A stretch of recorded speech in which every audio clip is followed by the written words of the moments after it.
السلام علیکم ورحمۃ اللہ۔ ایک گاؤں میں غریب نائی رہا کرتا تھا جو ایک درخت کے نیچے ایک کرسی لگا کے لوگوں کی حجامت کرتا۔ مشکل سے گزر بسر ہو رہی تھی۔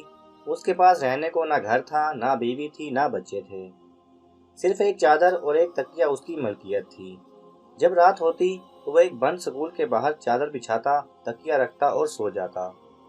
ایک دن صبح کے وقت گاؤں میں سیلاب آ گیا۔ اس کی آنکھ کھلی تو ہر طرف شور و غل تھا۔ وہ اٹھا اور سکول کے ساتھ بنی ٹینکی پر چڑھ گیا۔ چادر بچھائی، دیوار کے ساتھ تکیہ لگایا اور لیٹ کر لوگوں کو دیکھنے لگا۔ لوگ اپنا سامان، گھر کی قیمتی اشیاء لے کر بھاگ رہے تھے۔ کوئی نقدی لے کر بھاگ رہا تھا، کوئی زیور، کوئی بکریاں، تو کوئی کچھ قیمتی اشیاء لے کر بھاگ رہا ہے۔ اسی دوران ایک شخص بھاگتا آ رہا تھا۔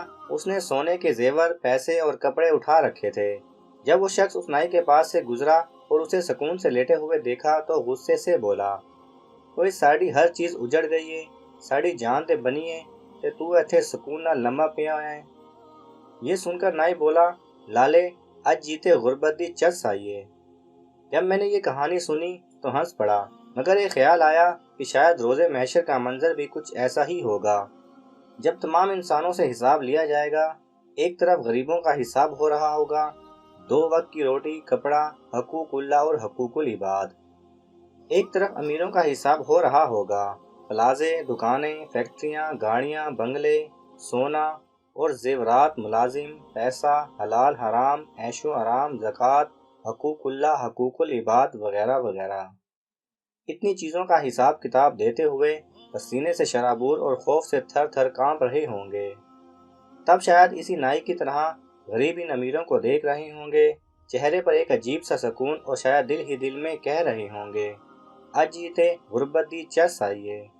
اللہ تعالیٰ سے دعا ہے کہ ہمیں ہر نعمت کا شکر ادا کرنے کی اور اللہ کی رضا کے مطابق استعمال اور تقسیم کرنے کی توفیق عطا فرمائے۔ آمین ثم آمین یا رب العالمین۔ اگر آپ کو یہ ویڈیو پسند آئے تو اسے لائک اور شیئر کیجیے۔